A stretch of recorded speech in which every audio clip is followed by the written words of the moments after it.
ಮೊಟ್ಟ ಮೊದಲನೆಯದಾಗಿ ನನಗೆ ಜನ್ಮ ನೀಡಿದ ನನ್ನ ತಂದೆ ತಾಯಿಯರಿಗೆ, ಬ್ರಹ್ಮರ್ಷಿ ಪಿತಾಮಹ ಪತ್ರಿಜಿ ಅವರಿಗೂ, ಗುರುಮಾತೆ ಸ್ವರ್ಣಮಾಲಾ ಅಮ್ಮನವರಿಗೂ, ನನ್ನ ಮೊದಲನೆಯ ಗುರುಗಳಾದ ಮನೋರಮಾ ಮೇಡಮ್ ಅವರಿಗೂ, ಮಾರ್ಗದರ್ಶನ ಗುರುಗಳಾದ ಪ್ರೇಮ್ನಾಥ್ ಸರ್ ಹಾಗೂ ಎಲ್ಲ ಪಿರಮಿಡ್ ಮಾಸ್ಟರ್ಸಿಗೂ ನನ್ನ ಕೋಟಿ ಕೋಟಿ ಪ್ರಣಾಮಗಳು. ಹಾಗೂ ಈ ದಿನ ಈ ಝೂಮ್ ಸೆಷನ್ ನಲ್ಲಿ ಈ ಕಾರ್ಯಕ್ರಮವನ್ನು ವೀಕ್ಷಿಸುತ್ತಿರುವ ಎಲ್ಲ ಆತ್ಮ ಬಂಧುಗಳಿಗೂ ನನ್ನ ಪ್ರಣಾಮಗಳು.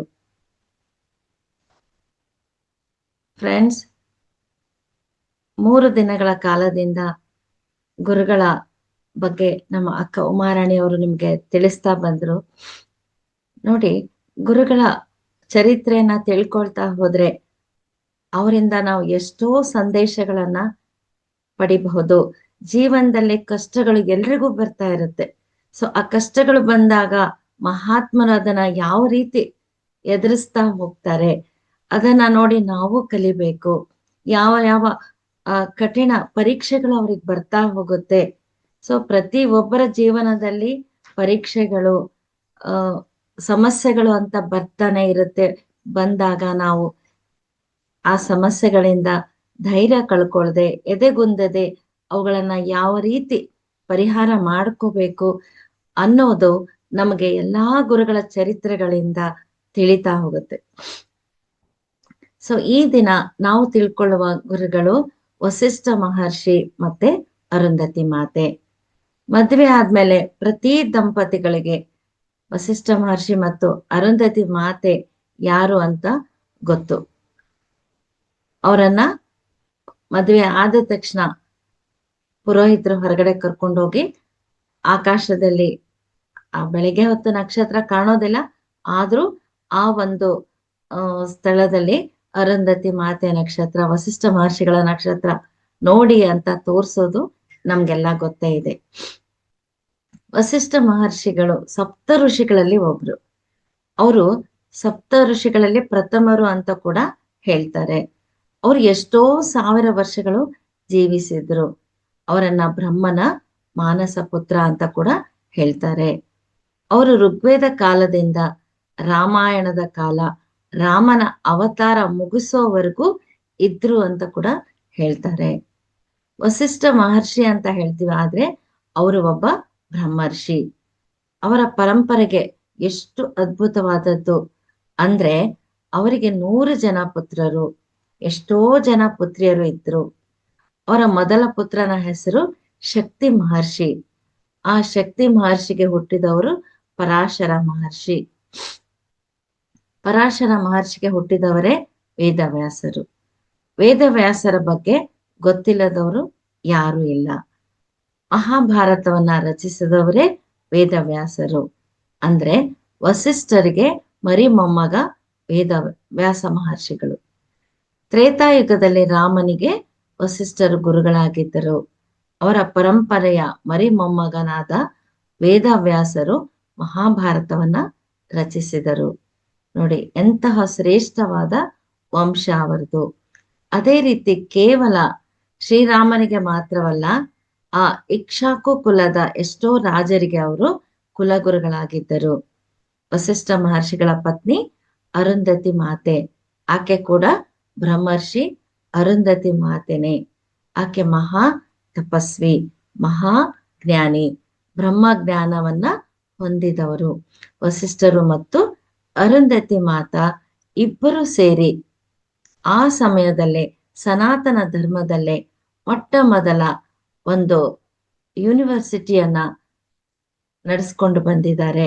ಕೆಲವು 1000 ಜನ ಶಿಷ್ಯಂದಿರು ಸರಸ್ವತಿ ನದಿ ತೀರದಲ್ಲಿ ಅರಣ್ಯದಲ್ಲಿ ಅವರು ಒಂದು ಗುರುಕುಲವನ್ನ ನಡೆಸ್ತಾ ಇದ್ರು. ಅವರ ಹತ್ರ ಕಲ್ತವ್ರು ಎಷ್ಟೋ ಜನ ಋಷಿಗಳು, ಮಹರ್ಷಿಗಳು, ಬ್ರಹ್ಮರ್ಷಿಗಳು ಆಗಿ ತಯಾರಾಗಿ ಹೋಗಿದ್ದಾರೆ. ವಸಿಷ್ಠ ಮಹರ್ಷಿಗಳು ಎಂತಹ ಶಕ್ತಿವಂತರೆಂದ್ರೆ, ಎಂತಹ ಶಕ್ತಿಯುತವಾದ ಅಸ್ತ್ರಗಳನ್ನ ಯಾರು ಉಪಯೋಗಿಸಿದ್ರು, ಎಂತಹ ಶತ್ರುಗಳನ್ನಾದರೂ ಸರಿ ತಮ್ಮ ಅಧೀನದಲ್ಲಿ ತಗೊಳ್ತಾ ಇದ್ರು. ಅದು ವಸಿಷ್ಠ ಮಹರ್ಷಿಗಳ ಶಕ್ತಿ. ಇನ್ನು ಮಾತಾ ಅರುಂಧತಿ ಅವರ ಶಕ್ತಿ ಏನು ಅಂದ್ರೆ, ಎಷ್ಟು ಜನರು ಬಂದ್ರು ಸರಿ ಆಕೆ ಆಗಿಂದಾಗಲೇ ಅಡಿಗೆಯನ್ನ ತಯಾರು ಮಾಡ್ತಾ ಇದ್ರು. ಇವರ ಅದ್ಭುತವಾದ ಸೇವೆಯನ್ನ ಮೆಚ್ಚಿ ಇಂದ್ರ ಅವರಿಗೆ ಕಾಮಧೇನುವನ್ನ ಬಹುಮಾನವಾಗಿ ಕೊಡ್ತಾರೆ. ಅರುಂಧತಿ ಮಾತೆಗೆ ಆ ಕಾಮಧೇನು ಮೇಲೆ ಬಹಳ ಪ್ರೀತಿ. ಅದನ್ನ ತಮ್ಮ ಮಗಳ ಹಾಗೆ ಪ್ರೀತಿ ಮಾಡ್ತಾ ಇದ್ರು. ಈಗ ಸ್ವರ್ಗ ಲೋಕದಲ್ಲಿ ಎಷ್ಟು ಪವಿತ್ರವಾದ ಪ್ರೇಮ ಇರುತ್ತೋ ಅಷ್ಟೇ ಪವಿತ್ರವಾದ ಪ್ರೇಮವನ್ನ ಭೂಲೋಕದಲ್ಲಿ ತೋರಿಸಿದ್ರೆ ಮಾತ್ರ ಅದು ಭೂಮಿಯ ಮೇಲೆ ಆ ಒಂದು ಕಾಮಧೇನು ಇರೋದಕ್ಕೆ ಸಾಧ್ಯ, ತನ್ನ ದಿವ್ಯತ್ವವನ್ನ ತೋರಿಸೋದಕ್ಕೆ ಸಾಧ್ಯ. ಅಂತಹ ದಿವ್ಯವಾದ ಪ್ರೀತಿಯನ್ನ ಕೊಡ್ತಾ ಇರೋರು ಯಾರು ಅಂದ್ರೆ ನಮ್ಮ ಮಾತಾ ಅರುಂಧತಿ. ಅರುಂಧತಿ ಮಾತೆಯ ಆಜ್ಞೆಯನ್ನು ಮಾತ್ರ ಅದು ಪಾಲಿಸ್ತಾ ಇತ್ತು. ಆ ಕಾಮಧೇನುವಿನ ಸಹಾಯದಿಂದ ಮತ್ತು ತನ್ನ ಯೋಗ ಶಕ್ತಿಯಿಂದ ಆಕೆ ತನ್ನ ಗುರುಕುಲದಲ್ಲಿರೋ ಸಾವಿರಾರು ಶಿಷ್ಯರಿಗೆ ಭೋಜನವನ್ನ ತಯಾರು ಮಾಡಿ ಪ್ರತಿನಿತ್ಯ ಬಡಿಸ್ತಾ ಇದ್ರು. ಆ ಸಮಯದಲ್ಲಿ ಆ ಪ್ರಾಂತಕ್ಕೆ ವಿಶ್ವಾಮಿತ್ರ ರಾಜ ಆಗಿರ್ತಾನೆ. ವಿಶ್ವಾಮಿತ್ರ ಆಗುವ ಮುನ್ನ ಅವರು ಕೌಶಿಕ ಮಹಾರಾಜ ತನ್ನ ದೊಡ್ಡ ಸೈನ್ಯವನ್ನ ತಗೊಂಡು ವಸಿಷ್ಠರ ಆಶ್ರಮಕ್ಕೆ ಬರ್ತಾನೆ. ಯಾಕೆಂದ್ರೆ ಅವನಿಗೆ ಸೈನಿಕರಿಂದ ಒಂದು ಸುದ್ದಿ ಹೋಗಿರುತ್ತೆ, ಎಷ್ಟು ಜನ ಬಂದ್ರು ಅಲ್ಲಿ ಒಳ್ಳೆ ಒಳ್ಳೆ ಭೋಜನವನ್ನ ಅಲ್ಲಿ ಮಾತೆ ಅರುಂಧತಿಗಳು ಅವರಿಗೆಲ್ಲಾನು ಕೊಡ್ತಾರೆ ಅಂತ ಎಲ್ಲಾ ಕಡೆಯಿಂದ ಅವರಿಗೆ ಸುದ್ದಿ ಬಂದಿರುತ್ತೆ. ಅದನ್ನ ಪರೀಕ್ಷೆ ಮಾಡಕ್ಕಂತಾನೆ ಅವರ ಆಶ್ರಮಕ್ಕೆ ಬರ್ತಾರೆ. ಇದ್ದಕ್ಕಿದ್ದಂತೆ ಬಂದು ಅವರ ಸೈನ್ಯದೊಂದಿಗೆ ಬಂದು ನಮ್ಗೆ ಹಸುವಾಗಿದೆ, ಊಟ ಬೇಕು ಅಂತ ಕೇಳ್ಬಿಡ್ತಾರೆ. ಸೊ ಮಹಾರಾಜ ಮತ್ತೆ ಅವನ ಸೈನ್ಯವನ್ನ ಉಪಚರಿಸ್ಬೇಕು ಅಂದ್ರೆ ಸಾಮಾನ್ಯನ, ಆದ್ರೆ ಅರುಂಧತಿ ಮಾತಾಗಿರುವ ಯೋಗ ಶಕ್ತಿಯ ಸಹಾಯದಿಂದ ಆ ಸೈನ್ಯಕ್ಕೆ ಪಂಚಭಕ್ಷ ಪರಮಾನ್ನವನ್ನ ಅವರು ಊಟ ಮಾಡಿ ಅಡಿಗೆ ಮಾಡಿ ಬಡಿಸ್ತಾರೆ. ವಿಶ್ವಾಮಿತ್ರ ಆಲೋಚನೆ ಮಾಡ್ತಾರೆ, ನಾನು ರಾಜ ಆದ್ರೂ ಇಷ್ಟೊಂದು ಸೈನಿಕರು ಒಂದೇ ಸಲ ಬಂದ್ರೆ ರಾಜ ಆಗಿ ಕೂಡ ಇಷ್ಟು ಒಳ್ಳೆಯ ಭೋಜನ ಏರ್ಪಾಟು ಮಾಡೋದಕ್ಕೆ ಆಗೋದಿಲ್ಲ. ಹಾಗಿದ್ದಾಗ ಋಷಿಗಳಾಗಿ ಋಷಿಪತ್ನಿಯಾಗಿ ಅರಣ್ಯ ಮಧ್ಯದಲ್ಲಿ ಇದ್ದು ಇದು ಹೇಗೆ ಸಾಧ್ಯ ಅಂತ ತನ್ನ ಸೈನಿಕರನ್ನ ತಿಳಿದುಕೊಳ್ಳೋದಕ್ಕೆ ಕಳಿಸ್ತಾನೆ. ಸೈನಿಕರು ಹೋಗಿ ಆ ಕಾಮಧೇನುವನ ಬಗ್ಗೆ ತಿಳ್ಕೊಂಡು ಬಂದು ರಾಜನಿಗೆ ಹೇಳ್ತಾರೆ, ಮಹಾರಾಜ ಅರುಂಧತಿ ಮಾತೆ ಹತ್ರ ಕಾಮಧೇನು ಇದೆ, ಆ ಕಾಮಧೇನುವಿನ ಸಹಾಯದಿಂದ ಆಕೆ ಎಷ್ಟು ಜನ ಬಂದ್ರು ಅವರಿಗೆ ಅಡಿಗೆ ಮಾಡಿ ಬಡಿಸ್ತಾರೆ. ಆಕೆ ಹತ್ರ ಯಾವುದೇ ಒಂದು ಮಂತ್ರಶಕ್ತಿ ಇಲ್ಲ, ಆ ಕಾಮಧೇನುವನ್ನ ನೀವು ತರಿಸ್ಕೋಬೇಕು, ನಿಮ್ಮ ಹತ್ರ ಇರ್ಬೇಕು ಅದು ಅಂತ ಹೇಳ್ಬಿಡ್ತಾರೆ. ಆಯ್ತು. ಇನ್ನ ವಿಶ್ವಾಮಿತ್ರ ಬಂದು ಅರುಂಧತಿ ಮಾತೆಗೆ ಕೇಳ್ಕೊಂತಾನೆ, ನನ್ಗೆ ಮಹಾರಾಜ ನಾನು ಆ ಕಾಮಧೇನುವನ್ನ ನನಗೆ ಕೊಟ್ಬಿಡಿ ಅಂತ ಕೇಳ್ತಾನೆ. ವಸಿಷ್ಠರು ಏನಂತಾರೆ, ನೋಡಿ ಆ ಕಾಮಧೇನು ಅರುಂಧತಿ ಮಾತೆಗೆ ಮಗಳಿದ್ದಾಗೆ, ಆಕೆ ಹಿಂಡಿದ್ರೆ ಮಾತ್ರ ಅದು ಹಾಲು ಕೊಡುತ್ತೆ, ಅದನ್ನ ತಾಯಿ ಮಗಳನ್ನ ನೀವು ಬೇರೆ ಮಾಡಬೇಡಿ ಅಂತ ಹೇಳ್ತಾನೆ. ಆದ್ರೂ ಕೂಡ ರಾಜ ಅನ್ನೋ ಅಹಂಕಾರ ಅಲ್ವಾ ಅವರಿಗೆ, ಬಂದು ಸೈನಿಕರಿಗೆ ಅದನ್ನ ಎಳ್ಕೊಂಡ್ ಬನ್ನಿ, ನಮ್ಮ ರಾಜ್ಯಕ್ಕೆ ತಗೊಂಡು ಹೋಗ್ಬೇಕು ಅಂತ ಹೇಳ್ತಾನೆ. ಆಗ ಅರುಂಧತಿ ಮಾತೆ ಆಕೆ ಆ ಕಾಮಧೇನುವನ್ನ ತನ್ನ ಸ್ವಯಂ ಮಗಳ ತರ ನೋಡ್ಕೊಳ್ತಾ ಇರ್ತಾರೆ, ಅಷ್ಟು ಪ್ರೀತಿ ಮಾಡ್ತಾ ಇರ್ತಾರೆ. ಅಡ್ಡ ಬಂದು ಮಹಾರಾಜ ತಾಯಿ ಮಗಳನ್ನ ದೂರ ಮಾಡಬೇಡಿ, ಇದು ನಿಮಗೆ ಧರ್ಮ ಅಲ್ಲ ಅಂತ ಹೇಳ್ತಾಳೆ. ಸೊ ರಾಜರಿಗೆ ಧರ್ಮ ಅಲ್ಲ ಅಂದ ತಕ್ಷಣ ಅವನು ಸುಮ್ಮನಾಗ್ಬಿಡ್ತಾನೆ. ಧರ್ಮದ ವಿಷಯವನ್ನ ಇಲ್ಲಿ ತಗೊಂಡ್ ಬಂದಿದ್ದಾರೆ ಇವರು, ಬೇಡ ಅಂದ್ಬಿಟ್ಟು ಏನ್ ಮಾಡ್ತಾನೆ, ತನ್ನ ಸೈನಿಕರನ್ನ ಕರ್ಕೊಂಡು ವಸಿಷ್ಠರ ಮೇಲೆ ಯುದ್ಧಕ್ಕೆ ಬರ್ತಾನೆ. ಅವರು ಋಷಿಗಳು ಎಷ್ಟು ಹೊತ್ತು ಅವರನ್ನ ಸೋಲ್ಸೋದು ಅಂದ್ಬಿಟ್ಟು ಯುದ್ಧ ಸಾರ್ತಾನೆ. ಆದ್ರೆ ವಸಿಷ್ಠರ ತಪಶಕ್ತಿ ಅವರಿಗೆ ಗೊತ್ತಿರೋದಿಲ್ಲ. ಸೊ ಎಷ್ಟು ಸೈನ್ಯ ಬಂದ್ರು, ಎಷ್ಟೇ ಅಸ್ತ್ರಗಳನ್ನ ಬಿಟ್ರು ಕೂಡ ಅವೆಲ್ಲವೂ ಅವರಿಗೆ ಅಧೀನ ಆಗ್ಬಿಡುತ್ತೆ. ಸೊ ಇನ್ನೂ ಕೋಪ ಅವನಿಗೆ, ಅಹಂಕಾರ, ನಾನ್ ಸೋತ್ಬಿಟ್ಟೆ ಅನ್ನೋ ಕೋಪ. ಆದ್ರೂ ಕೂಡ ಇವ್ರು ಹೇಗೆ ಸೋಲ್ಸಿದ್ರು ನನ್ನ ಅಂದ್ರೆ ಅವ್ರ ತಪಶಕ್ತಿಯಿಂದ. ಹಾಗಾದ್ರೆ ಈ ಭೌತಿಕ ಶಕ್ತಿಯಿಂದ ಏನು ಉಪಯೋಗ ಇಲ್ಲ, ನಾನು ಕೂಡ ಇವ್ರ ಹಾಗೆ ತಪಶಕ್ತಿಯನ್ನ ಸಂಪಾದನೆ ಮಾಡ್ಕೋಬೇಕು, ಇವರನ್ನ ಸೋಲಿಸ್ಬೇಕು ಅಂತ ಶಿವನನ್ನ ಕುರಿತು ತಪಸ್ಸು ಮಾಡೋದಕ್ಕೆ ಹೋಗ್ತಾನೆ. ನೋಡಿ, ತಪಸ್ಸು ಮಾಡೋದು ಯಾವ ಒಂದು ಕಾರಣಕ್ಕೆ? ಅವರನ್ನ ಸೋಲಿಸ್ಬೇಕು, ನನ್ನ ಅಹಂಕಾರಕ್ಕೆ ತೃಪ್ತಿ ಪಟ್ಕೋಬೇಕು ಅನ್ನೋ ಕಾರಣಕ್ಕೆ ಹೊರತು ಲೋಕ ಕಲ್ಯಾಣಕ್ಕೋಸ್ಕರ ತಪಸ್ಸು ಮಾಡ್ಬೇಕು ಅಂತ ಅಂದ್ಕೊಳ್ಳಲ್ಲ. ಸಾವಿರಾರು ವರ್ಷ ತಪಸ್ಸು ಮಾಡಿ ವಾಕ್ ಶಕ್ತಿಯನ್ನ ಪಡ್ಕೊಳ್ತಾನೆ.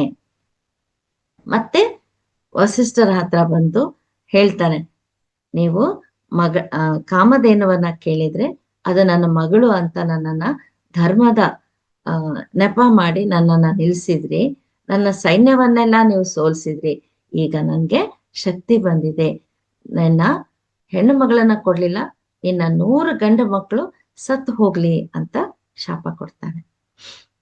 ಆ ಶಾಪ ಪ್ರಕಾರ ಅವರ ವಸಿಷ್ಠರು ಮತ್ತೆ ಅರುಂಧತಿ ಮಾತೆಯ 100 ಜನ ಗಂಡು ಮಕ್ಕಳು ಸತ್ತು ಹೋಗ್ತಾರೆ.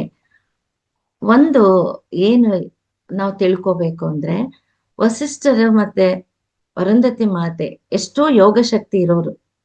ಅವ್ರು ಕೊಟ್ಟ ಶಾಪವನ್ನ ಅವ್ರು ತಪ್ಪಿಸ್ಕೋಬಹುದಿತ್ತು, ಸ್ವೀಕಾರ ಮಾಡದೇ ಇರ್ಬೋದಿತ್ತು, ಆದ್ರೆ ಅದು ಧರ್ಮಕ್ಕೆ ವಿರೋಧ. ಆದ್ರಿಂದ ಅವರು ಎಷ್ಟೇ ದುಃಖ ಆದ್ರೂ ಆ ಶಾಪವನ್ನ ಸ್ವೀಕಾರ ಮಾಡ್ತಾರೆ. 100 ಮಂದಿ ಮಕ್ಕಳು ಕಣ್ಣೆದುರಿಗೆ ಶವಗಳಾಗಿ ಬಿದ್ದಾಗ ಎಷ್ಟೊಂದು ದುಃಖ ಆಗತ್ತೆ ಯೋಚನೆ ಮಾಡಿ. ಆದ್ರೂ ಕೂಡ ಅವರು ಆ ಶಾಪವನ್ನ ಸ್ವೀಕಾರ ಮಾಡ್ತಾರೆ. ಇದೆಲ್ಲವನ್ನ ಮಾಡಿ ಆದ್ಮೇಲೆ ವಿಶ್ವಾಮಿತ್ರನಿಗೆ ತನ್ನ ತಪ್ಪಿನ ಅರಿವಾಯ್ತು. ಯಾಕೆಂದ್ರೆ ಅವನು ಕೂಡ ಧ್ಯಾನ ಸಾಧನೆ ಮಾಡಿರ್ತಾನೆ. ಯಾವುದೋ ಒಂದು ಕೋಪದಲ್ಲಿ, ಯಾವುದೋ ಒಂದು ಆವೇಶದಲ್ಲಿ ಅವನು ಆ ರೀತಿ ಶಾಪ ಕೊಟ್ಬಿಟ್ಟ. ನಂತರ ಅವನಿಗೆ ಪಶ್ಚಾತ್ತಾಪ ಆಗಿ ಮತ್ತೆ ಅವನು ಧ್ಯಾನ ಸಾಧನೆಗೆ ಹೋಗ್ಬಿಡ್ತಾನೆ. ಅವನಿಗೆ ಅರ್ಥ ಆಗತ್ತೆ, ಹೌದು, ಈ ದಂಪತಿಗಳ ತಪ್ಪಾದ್ರೂ ಏನು, ನಮ್ಗೆ ಊಟ ಉಪಚಾರ ಕೊಟ್ರು, ಕಾಮಧೇನು ಬೇಕು ಅಂತ ನಾನೇ ಆಸೆ ಪಟ್ಟೆ, ಯುದ್ಧ ಮಾಡಿದೆ, ಸೋತ್ ಹೋದೆ, ಮತ್ತೆ ತಪಸ್ ಮಾಡಿ ಎಲ್ಲ ಶಕ್ತಿಯನ್ನ ವಾಕ್ಶಕ್ತಿಯನ್ನ ಪಡ್ಕೊಂಡು ಅವರ ಮಕ್ಕಳನ್ನ ನಾನು ಸತ್ ಹೋಗ್ಲಿ ಅಂತ ಶಾಪ ಕೊಟ್ಟೆ.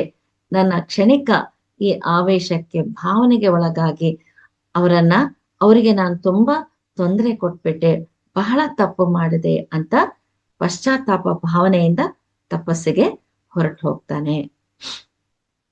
ಈ ಕಡೆ ಅವರು ಹೊರಟು ಹೋದ ಮೇಲೆ ಅವರಿಗೆ ಹೆಣ್ಮಕ್ಳು ಇರ್ತಾರೆ, ವಸಿಷ್ಠರು ಮತ್ತೆ ಅರುಂಧತಿ ಮಾತೆಗೆ.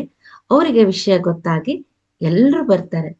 ಅವರು ಕೂಡ ಅರುಂಧತಿ ಮಾತೆ ಹಾಗೆ ಅಷ್ಟೇ ಶ್ರೇಷ್ಠವಾದ ಯೋಗಿನಿಯರು.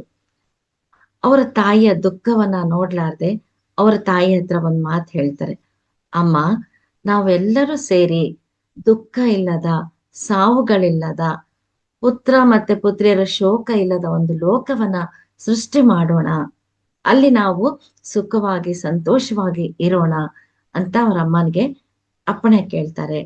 ಆ ತಾಯಿ ಮಕ್ಕಳ ಕಣ್ಣಲ್ಲಿ ನೋಡಿದಾಗ ಆ ಮಕ್ಕಳಿಗೆ ತಾಯಿ ಮೇಲೆ ಅತಿಯಾದ ಪ್ರೀತಿ, ತಂದೆ ತಾಯಿಯ ದುಃಖವನ್ನ ಹೋಗ್ಲಾಡಿಸ್ಬೇಕು ಅನ್ನೋ ಒಂದು ತಪನೆ ಕಾಣಿಸ್ತಾ ಇತ್ತು.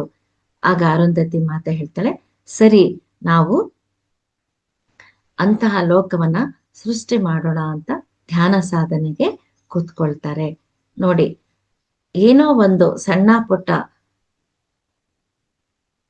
ವಿಷಯಗಳು ಅಂದ್ರೆ 1 ತಿಂಗಳು ಮಾಡ್ಬೋದು, 2 ತಿಂಗಳು ಮಾಡ್ಬೋದು, ಆದ್ರೆ ಇದು ಒಂದು ಲೋಕವನ್ನೇ ಸೃಷ್ಟಿ ಮಾಡುವಂತಹ ಕಾರ್ಯ, ಸಂಕಲ್ಪ. ಆದ್ರಿಂದ ಅವರು ಎಷ್ಟೋ ವರ್ಷಗಳು ಧ್ಯಾನ ಸಾಧನೆಗೆ ಕೂತ್ಕೊಂಡು ತಮ್ಮ ಸಂಕಲ್ಪ ಶಕ್ತಿಯನ್ನ ಜಾಗೃತಿ ಮಾಡ್ಕೊಳ್ತಾರೆ. ಸೊ ಜಾಗೃತಿ ಮಾಡ್ಕೊಳ್ತಾರೆ ಅಂತ ಯಾಕೆ ಹೇಳ್ತಾ ಇದ್ದೀನಿ ಅಂತಂದ್ರೆ, ಅವರಲ್ಲಿ ಮೊದಲೇ ಆ ಸಂಕಲ್ಪ ಶಕ್ತಿ ಅನ್ನೋದು ಇರುತ್ತೆ. ಆದ್ರೆ ಎಷ್ಟೋ ಜನರಿಗೆ ಆ ಸಂಕಲ್ಪ ಶಕ್ತಿ ಇದೆ ಅಂತನೂ ಗೊತ್ತಿರಲ್ಲ, ಅದನ್ನ ಜಾಗೃತ ಮಾಡ್ಕೋಬೇಕು ಅಂತನೂ ಗೊತ್ತಿರೋದಿಲ್ಲ. ಇತ್ತೀಚೆಗೆ ನಾವೆಲ್ಲರೂ ಪತ್ರಿಜಿಯವರ ಅನುಗ್ರಹದಿಂದ ಧ್ಯಾನ ಸಾಧನೆಗೆ ಬಂದ್ಮೇಲೆ ಆ ಸಂಕಲ್ಪ ಶಕ್ತಿ ಬಗ್ಗೆ ನಾವು ತಿಳ್ಕೊಳ್ತಾ ಇದ್ದೀವಿ. ಅದನ್ನ ಹೇಗೆ ಜಾಗೃತಿ ಮಾಡ್ಕೋಬೇಕು ಅಂತ ತಿಳ್ಕೊಳ್ತಾ ಇದ್ದೀವಿ. ಹೀಗೆ ಅವರ ಅರುಂಧತಿ ಮಾತೆ, ಆಕೆ ಹೆಣ್ಣು ಮಕ್ಕಳು ಸಾವಿರಾರು ವರ್ಷಗಳು ಧ್ಯಾನ ಸಾಧನೆ ಮಾಡಿ ತಮ್ಮ ತಪಶಕ್ತಿಯನ್ನ, ಸಂಕಲ್ಪ ಶಕ್ತಿಯನ್ನ ಜಾಗೃತಿ ಮಾಡಿಕೊಂಡು ಆ ಒಂದು ಸಂಕಲ್ಪ ಶಕ್ತಿಯ ಸಹಾಯದಿಂದ ಅದ್ಭುತವಾದ ಒಂದು ಲೋಕವನ್ನ ಸೃಷ್ಟಿ ಮಾಡ್ತಾರೆ. ಅದೇ ಅರುಂಧತಿ ನಕ್ಷತ್ರ. ಸೊ ಅಲ್ಲಿ ಈಗಲೂ ಕೂಡ ಅರುಂಧತಿ ಮಾತೆ ಮತ್ತು ಆಕೆಯ ಮಕ್ಕಳು ಸಂತೋಷವಾಗಿ, ಯಾವುದೇ ದುಃಖ ನೋವು ಇಲ್ಲದೆ ಸಂತೋಷವಾಗಿ ಇದ್ದಾರೆ. ಅದನ್ನ ನೋಡಿ ವಸಿಷ್ಠರು ತಮ್ಮ ಯೋಗ ಶಕ್ತಿಯಿಂದ ಅವರೆಲ್ಲರನ್ನ ಕಾಪಾಡಬೇಕು, ಅವರು ಸೃಷ್ಟಿ ಮಾಡಿದ ಲೋಕವನ್ನ ಕಾಪಾಡಬೇಕು ಅಂತ ಹೇಳಿ ಅವರು ಕೂಡ ಒಂದು ನಕ್ಷತ್ರವನ್ನ ಸೃಷ್ಟಿ ಮಾಡ್ತಾರೆ. ಅದೇ ವಸಿಷ್ಠ ನಕ್ಷತ್ರ. ನೋಡಿ, ಇಲ್ಲಿ ಅರುಂಧತಿ ಮಾತೆ ಮತ್ತು ವಸಿಷ್ಠರ ನಡುವೆ ಇರುವ ಪ್ರೇಮ ಯಾವ ರೀತಿಯದು ನಾವು ಅರ್ಥ ಮಾಡ್ಕೋಬೇಕು. ಆ ಪ್ರೇಮ ಬಂಧನ ಯಾವ ರೀತಿಯದು ಅಂತ ನಾವು ಅರ್ಥ ಮಾಡ್ಕೋಬೇಕು. ಇಲ್ಲಿ ಮಕ್ಕಳು ಪ್ರೇಮದಿಂದ ತಾಯಿಗೋಸ್ಕರ, ತಂದೆ ತಾಯಿಗೋಸ್ಕರ ಒಂದು ಲೋಕವನ್ನೇ ಸೃಷ್ಟಿ ಮಾಡಿದ್ರು. ಮತ್ತೆ ವಸಿಷ್ಠರು ಅವರೆಲ್ಲರನ್ನ ಕಾಪಾಡೋದಕ್ಕೋಸ್ಕರ ತಾವು ಒಂದು ಲೋಕವನ್ನ ಸೃಷ್ಟಿ ಮಾಡಿ ಅವರನ್ನ ಕಾಪಾಡ್ತಾ ಇದ್ದಾರೆ. ನೋಡಿ, ಎಂತ ಪವಿತ್ರವಾದ ಪ್ರೇಮ ಇಲ್ಲಿ ಇದೆ, ನಾವು ಅರ್ಥ ಮಾಡ್ಕೋಬೇಕು. ಆ ಒಂದು ಸತ್ಯಯುಗದಲ್ಲಿ, ಆ ಋಷಿ ಮುನಿಗಳಿರುವ ಕಾಲದಲ್ಲಿ ಆ ಪ್ರೇಮ ಯಾವ ರೀತಿಯ ಒಂದು ಮಟ್ಟದಲ್ಲಿತ್ತು ನಾವು ಅರ್ಥ ಮಾಡ್ಕೋಬೇಕು. ಎಷ್ಟು ಪವಿತ್ರವಾದ ಪ್ರೇಮ ಅಲ್ಲಿ. ಒಬ್ರಿಗೋಸ್ಕರ ಒಬ್ರು, ಒಬ್ಬರ ಸಂತೋಷಕ್ಕೋಸ್ಕರ ಇನ್ನೊಬ್ರು ಅಲ್ಲಿ ತಮ್ಮ ತ್ಯಾಗ ಭಾವನೆಯನ್ನ ತೋರಿಸ್ತಾ ಇದ್ರು. ನೋಡಿ, ತಂದೆ ತಾಯಿಗೋಸ್ಕರ ಸಾವಿರಾರು ವರ್ಷಗಳು ತಪಸ್ಸಾಧನೆ ಮಾಡುವಷ್ಟು ಪ್ರೇಮ ಆ ಅರುಂಧತಿ ಮಾತೆ ವಸಿಷ್ಠರ ಮಕ್ಕಳಲ್ಲಿತ್ತು. ಆದ್ರೆ ಈಗ ಏನಾಗಿದೆ, ಎಲ್ಲಾ ಕಡೆ ಸ್ವಾರ್ಥ. ನಾನ್ ಚೆನ್ನಾಗಿದ್ರೆ ಸಾಕು, ಅಮ್ಮ ಬೇಡ, ಅಪ್ಪ ಬೇಡ, ಯಾರೂ ಬೇಡ, ನಾನ್ ಮಾತ್ರ ಸುಖವಾಗಿರ್ಬೇಕು ಅನ್ನುವ ಒಂದು ಮಟ್ಟಕ್ಕೆ ಆ ಪ್ರೇಮ ಅನ್ನೋದು ಕೆಳಗಡೆ ಬಂದ್ಬಿಟ್ಟಿದೆ. ಕೇವಲ ಲೌಕಿಕವಾದ, ಕ್ಷಣಿಕವಾದ ಆಸೆಗಳನ್ನೇ ಪ್ರೇಮ ಅಂತ ತಿಳ್ಕೊಳ್ಳೋ ಒಂದು ಕಾಲ ಈಗ ಬಂದಿದೆ. ಆದ್ರಿಂದ ನಾವು ಯಾವಾಗಲೂ ನಮ್ಮ ಸನಾತನ ಧರ್ಮದ ಬಗ್ಗೆ, ಅವರ ವ್ಯಕ್ತಿತ್ವದ ಬಗ್ಗೆ, ಅವರು ಯಾವ್ಯಾವ ಸನ್ನಿವೇಶಗಳನ್ನ ಎದುರುಕೊಂಡಿದ್ದಾರೆ, ಆ ಸಮಯದಲ್ಲಿ ಅವ್ರು ಯಾವ ರೀತಿ ಅವುಗಳನ್ನ ಎದುರಿಸಿದ್ರು, ಇದೆಲ್ಲವೂ ನಮ್ಗೆ ಯಾವಾಗ ಅರ್ಥ ಆಗತ್ತೆ, ಇಂಥ ಮಹಾತ್ಮರ ಚರಿತ್ರೆಗಳನ್ನ ಓದಿದಾಗ ನಮ್ಗೆ ಅರ್ಥ ಆಗತ್ತೆ. ಅರ್ಥ ಮಾಡ್ಕೊಳ್ಳೋದಷ್ಟೇ ಅಲ್ಲ, ಸಾಕಷ್ಟು ನಾವು ಅದೇ ರೀತಿ ನಡ್ಕೊಳ್ಳೋದಕ್ಕೆ ಪ್ರಯತ್ನ ಪಡ್ತಾ ಹೋಗ್ಬೇಕು, ಅದನ್ನ ಆಚರಣೆಗೆ ತರ್ತಾ ಹೋಗ್ಬೇಕು. ಪ್ರತಿಯೊಂದಕ್ಕೂ ಕಾರಣ ಈ ಧ್ಯಾನ ಸಾಧನೆ ಮಾಡಿದ್ರು ಕೂಡ ವಿಶ್ವಾಮಿತ್ರರಿಗೆ ತಮ್ಮ ಆವೇಶವನ್ನ, ಕೋಪವನ್ನ ಕಳ್ಕೊಳ್ಳೋಕೆ ಸಾಧ್ಯ ಆಗ್ಲಿಲ್ಲ. ಆದ್ರಿಂದ ಕೇವಲ ನಾವು 1 ಗಂಟೆ 2 ಗಂಟೆ ಕೆಲವು ದಿನ ಧ್ಯಾನ ಮಾಡಿದ್ರೆ ನಮ್ಮ ಯಾವ ಭಾವನೆಗಳಲ್ಲಿ ಬದಲಾವಣೆ ಬರೋದಿಲ್ಲ. ಮಾಡ್ತಾ ಮಾಡ್ತಾ ಸತ್ಸಂಗಗಳನ್ನ ಕೇಳ್ತಾ ನಮ್ಮಲ್ಲಿ ಎಷ್ಟೋ ಜನ್ಮಗಳ ಆ ಕರ್ಮಗಳು ಕಳೆದು ನಮ್ಮಲ್ಲಿ ಸ್ವಲ್ಪ ಸ್ವಲ್ಪನೇ ಪರಿವರ್ತನೆ ಅನ್ನೋದು ಬರ್ತಾ ಹೋಗುತ್ತೆ. ಸೊ ಯಾರೇ ಆದ್ರೂ ದುಃಖ ಉಂಟಾದಾಗ ಆ ದುಃಖದಿಂದ ಹೊರಗಡೆ ಬರೋದಕ್ಕೆ ಸೃಜನಾತ್ಮಕವಾದ ಸೃಷ್ಟಿ ಚರ್ಯೆಯನ್ನ ಮಾಡ್ಬೇಕು. ದುಃಖದಲ್ಲಿದ್ದಾಗ ಏನು ಕೆಲಸ ಮಾಡಿದ್ರೆ ಆ ದುಃಖದಿಂದ ಹೊರಗೆ ಬರ್ಬೋದು ಅಂತ ಪ್ರಯತ್ನ ಪಡಬೇಕೇ ಹೊರತು ಯಾರ ಬಗ್ಗೆನೂ ನಾವು ದ್ವೇಷ ಇಟ್ಕೋಬಾರ್ದು. ಆತ್ಮಜ್ಞಾನ ಹೊಂದಿದ ಆ ವಿಶ್ವಾಮಿತ್ರ ಕೋಪ ಬಂದ ತಕ್ಷಣ ಶಾಪ ಕೊಟ್ಬಿಟ್ಟ. ಅದೇ ಆತ್ಮಜ್ಞಾನವನ್ನ ಹೊಂದಿದ ವಸಿಷ್ಠರು ಮತ್ತು ಅರುಂಧತಿ ಮಾತೆ ತಮಗೆ ದುಃಖ ಆದಾಗ ಶಾಪ ಕೊಡಬಹುದಿತ್ತು, ಆದ್ರೆ ಅವರು ಆ ರೀತಿ ಮಾಡ್ಲಿಲ್ಲ. ಆ ದುಃಖವನ್ನೆಲ್ಲ ಸ್ವೀಕರಿಸಿ ತಿರುಗಿ ದುಃಖವೇ ಇಲ್ಲದ ಲೋಕವನ್ನ ಸೃಷ್ಟಿ ಮಾಡಿದ್ರು. ತಮ್ಮ ಮನಸ್ಸಿಗೆ ನೆಮ್ಮದಿಯನ್ನ ಕಂಡುಕೊಂಡ್ರು.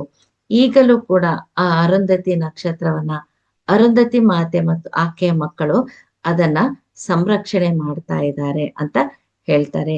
ಈ ಕಡೆ ವಿಶ್ವಾಮಿತ್ರ ಪಶ್ಚಾತ್ತಾಪದಿಂದ ಮತ್ತೆ ತಪಸ್ಸಿಗೆ ಹೋಗ್ತಾರೆ. ಮತ್ತೆ ಮೇನಕೆಯನ್ನ ನೋಡಿ ಮತ್ತೆ ಅವರು ತಮ್ಮ ಕಾಮಕ್ಕೆ ಬಲಿ ಆಗ್ತಾರೆ. ಮತ್ತೆ ಪಶ್ಚಾತ್ತಾಪ ಪಟ್ಕೊಳ್ತಾನೆ, ಮತ್ತೆ ತಪಸ್ಸಿಗೆ ಹೋಗ್ತಾರೆ. ಮತ್ತೆ ತ್ರಿಶಂಕು ಮಹಾರಾಜ ಬರ್ತಾನೆ, ತಮ್ಮ ಯೋಗ ಶಕ್ತಿಯಿಂದ ಆತನಿಗೆ ಸ್ವರ್ಗವನ್ನ ನಿರ್ಮಿಸ್ತಾರೆ. ಮತ್ತೆ ತಮ್ಮ ತಪಶಕ್ತಿಯನ್ನ ಕಳೆದುಕೊಳ್ತಾರೆ. ಮತ್ತೆ ಹಠದಿಂದ ತಪಸ್ಸು ಮಾಡಿ ಬ್ರಹ್ಮರ್ಷಿ ಪದವಿಯನ್ನ ಪಡೆದುಕೊಳ್ತಾರೆ. ಸೊ ಒಂದು ಸಲ ಆ ವಿಶ್ವಾಮಿತ್ರರು ತೀವ್ರವಾದ ಸಾಧನೆ ಮಾಡ್ಬೇಕಾದ್ರೆ ಎಷ್ಟೋ ದಿವ್ಯ ಲೋಕಗಳನ್ನ ಅವರು ದರ್ಶನ ಮಾಡ್ಕೊಂಡು ಬರ್ತಾ ಇದ್ರು. ಒಂದು ಸಲ ಯಾವುದೋ ಒಂದು ದಿವ್ಯ ಲೋಕಕ್ಕೆ ಹೋದಾಗ ಅವರಿಗೆ ಈ ಒಂದು ಮಧುರವಾದ ಗಾಯತ್ರಿ ಮಂತ್ರವನ್ನ ಕೇಳಿಸ್ಕೊಳ್ತಾರೆ. ಓ, ಇಷ್ಟು ಸಂತೋಷ ಕೊಡುವ ಅದ್ಭುತವಾದ ಈ ಗಾಯತ್ರಿ ಮಂತ್ರ ಭೂಲೋಕದಲ್ಲಿ ಇರ್ಬೇಕು ಅಂತ ತಮ್ಮ ತಪಶಕ್ತಿಯಿಂದ ಆ ಗಾಯತ್ರಿ ಮಂತ್ರವನ್ನ ಭೂಲೋಕಕ್ಕೆ ತಗೊಂಡ್ ಬರ್ತಾರೆ. ಸೊ ಗಾಯತ್ರಿ ಮಂತ್ರವನ್ನ ನಮ್ಮೆಲ್ಲರಿಗೂ ಪರಿಚಯ ಮಾಡಿಸಿದ ವಿಶ್ವಾಮಿತ್ರರಿಗೆ ನಾವು ಎಷ್ಟು ಧನ್ಯವಾದಗಳನ್ನ ತಿಳಿಸಿದ್ರು ಕಡಿಮೆನೆ. ಒಂದು ಸಲ ವಸಿಷ್ಠರು ಧ್ಯಾನ ಸಾಧನೆ ಕುತ್ಕೊಂಡಾಗ ಅವರಿಗೆ ಆ ಗಾಯತ್ರಿ ಮಂತ್ರ ಕೇಳಿಸುತ್ತೆ. ಇಷ್ಟೊಂದು ಮಧುರವಾಗಿದೆ, ಈ ಮಂತ್ರವನ್ನ ಯಾರು ಭೂಮಿಗೆ ತಗೊಂಡ್ ಬಂದಿದ್ದಾರೋ ಅವರು ನನ್ನ ಹೆದರಿಗೆ ಬರ್ಬೇಕು, ನನ್ನ ಕಣ್ಣೆದುರಿಗೆ ಬರ್ಬೇಕು ಅಂತ ಅಂದ್ಕೊಂಡ ತಕ್ಷಣ ವಿಶ್ವಾಮಿತ್ರರು ಅವರ ಎದುರಿಗೆ ಬರ್ತಾರೆ. ಸೊ ಅವರಿಗೆ ವಿಶ್ವಾಮಿತ್ರರಿಗೆ ವಸಿಷ್ಠರ ಹತ್ರನೇ ಬ್ರಹ್ಮರ್ಷಿ ಅಂತ ಅನಿಸ್ಕೋಬೇಕಾಗಿತ್ತು. ಸೊ ಆಗ ಅವ್ರು ಬಂದು ವಸಿಷ್ಠರ ಹತ್ರ ಕೈ ಮುಗಿದು ನನ್ನನ್ನ ಕ್ಷಮಿಸ್ಬಿಡಿ ಅಂತ ಕೇಳ್ಕೊಳ್ತಾನೆ.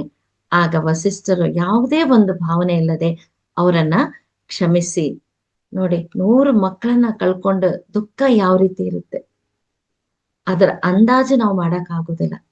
ಆದ್ರೂ ಕೂಡ ಅವರು ಎಲ್ಲವನ್ನು ಮರೆತು ಕ್ಷಮಿಸ್ಬಿಡ್ತಾರೆ.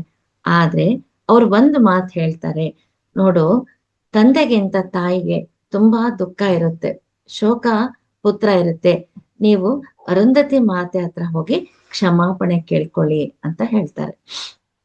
ವಿಶ್ವಾಮಿತ್ರರು ಹೋಗಿ ಅರುಂಧತಿ ಮಾತೆ ಹತ್ರ ಕ್ಷಮಾಪಣೆ ಕೇಳೋದಕ್ಕೆ ಹೋಗ್ತಾರೆ. ಮಾತೆ ಎಷ್ಟೊಂದು ಉದಾರ ಹೃದಯ, ವಿಶಾಲ ಹೃದಯ ಅಂದ್ರೆ ಆಕೆ ವಿಶ್ವಾಮಿತ್ರನನ್ನ ಸುಲಭವಾಗಿ ಕ್ಷಮಿಸ್ಬಿಡ್ತಾರೆ. ಆಕೆ ಏನ್ ಹೇಳ್ತಾರೆ ಅಂದ್ರೆ, ನಿನ್ನ ಕಾರಣದಿಂದ ನನ್ನ 100 ಮಂದಿ ಗಂಡ್ಮಕ್ಳನ್ನ ಕಳೆದುಕೊಂಡೇ ನಿಜ, ಆದ್ರೆ ನನ್ನ ಹೆಣ್ಣು ಮಕ್ಕಳು ಸಹಾಯದಿಂದ ದುಃಖ ಇಲ್ಲದ, ಸಾವಿಲ್ಲದ, ನೋವಿಲ್ಲದ ಒಂದು ನಕ್ಷತ್ರ ಲೋಕವನ್ನೇ ಸೃಷ್ಟಿ ಮಾಡೋದಕ್ಕೆ ಸಾಧ್ಯ ಆಯ್ತು.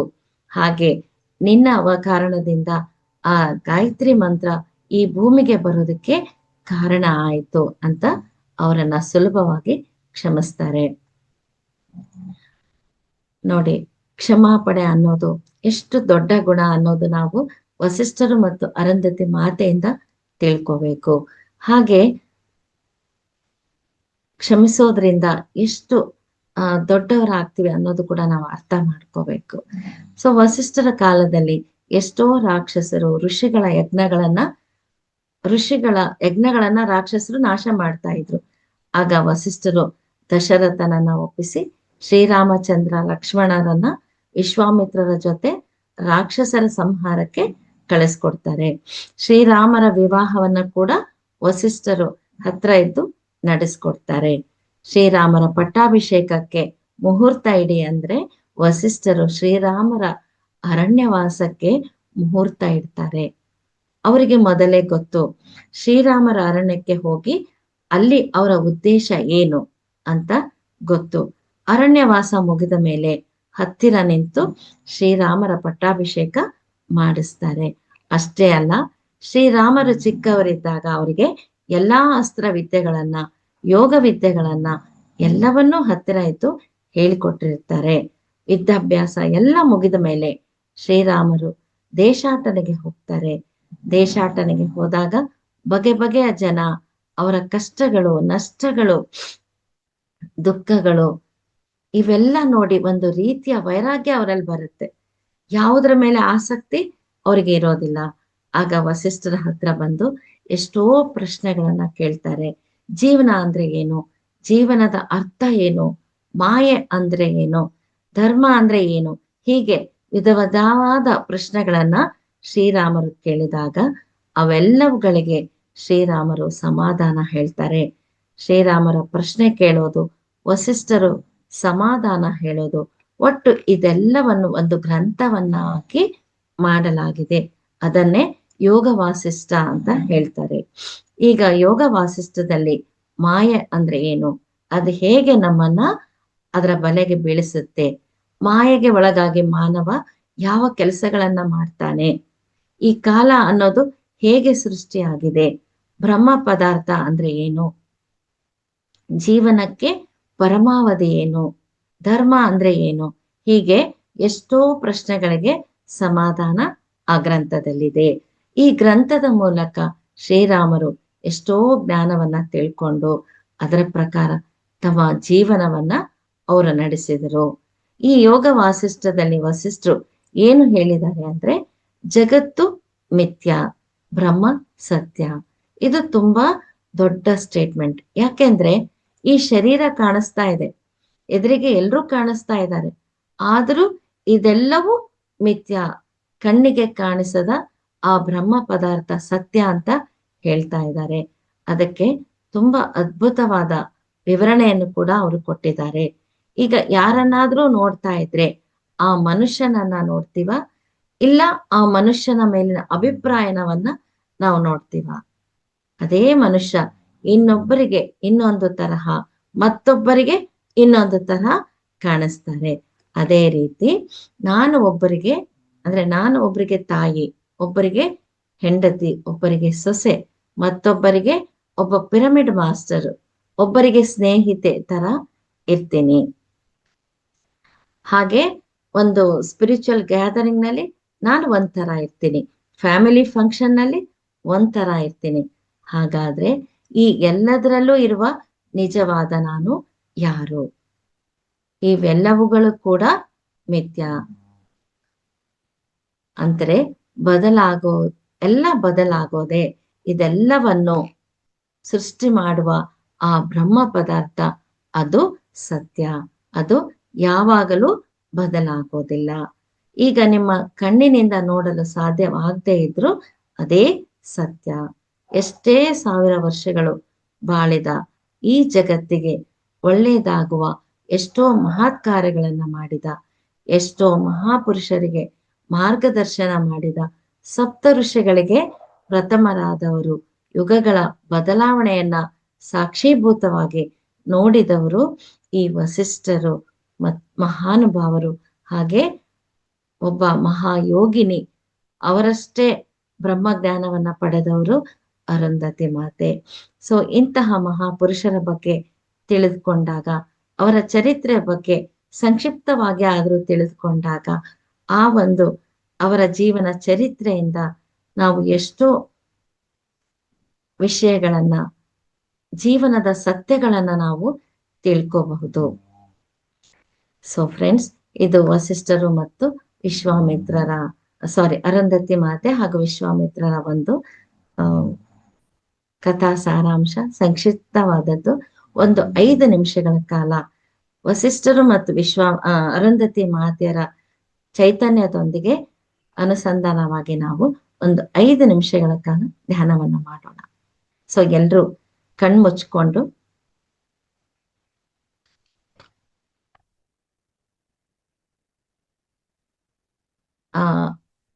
ಬ್ರಹ್ಮರ್ಷಿ ವಸಿಷ್ಠರು ಹಾಗೂ ಬ್ರಹ್ಮರ್ಷಿ ಅರುಂಧತಿ ಮಾತೆಯ ಚೈತನ್ಯದೊಂದಿಗೆ ಅನುಸಂಧಾನವಾಗಿ ಧ್ಯಾನವನ್ನು ಮಾಡೋಣ.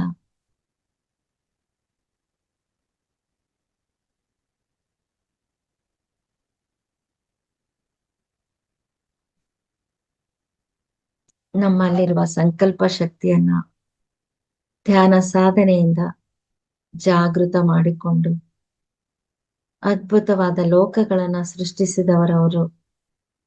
ನಾವು ಕೂಡ ನಮ್ಮಲ್ಲಿರುವ ಸಂಕಲ್ಪ ಶಕ್ತಿಯನ್ನು ಜಾಗೃತ ಮಾಡಿಕೊಂಡು ನಮ್ಮ ಗುರುಗಳ ಸಂಕಲ್ಪವಾದ ಧ್ಯಾನ ಜಗತ್ತು, ಸಸ್ಯಾಹಾರ ಜಗತ್ತು, ಪಿರಮಿಡ್ ಜಗತ್ತಿಗೆ ನಮ್ಮ ಧ್ಯಾನ ಸಾಧನೆಯ ಸಂಕಲ್ಪ ಶಕ್ತಿಯಿಂದ ನಮ್ಮ ಒಂದು ಅಳಿಲು ಸೇವೆಯನ್ನು ಮಾಡೋಣ ಅಂತ ಅನ್ಕೊಂಡು ಒಂದು 5 ನಿಮಿಷಗಳ ಕಾಲ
ಓಕೆ ಫ್ರೆಂಡ್ಸ್, ನಿಧಾನವಾಗಿ ನಿಮ್ಮ ಎರಡೂ ಕೈಗಳನ್ನ ಕಣ್ಮೇಲೆ ಇಟ್ಕೊಳ್ಳಿ. ಸಿಸ್ಟರಿಗೆ, ಅರುಂಧತಿ ಮಾತೆಗೆ, ವಿಶ್ವಾಮಿತ್ರರಿಗೆ ಧನ್ಯವಾದಗಳನ್ನ ತಿಳಿಸ್ತಾ 5, 4, 3, 2, 1, 0 ನಿಧಾನವಾಗಿ ನಿಮ್ಮ ಕೈಗಳನ್ನ ನೋಡ್ತಾ ಕಣ್ಬಿಡಿ. ಸೊ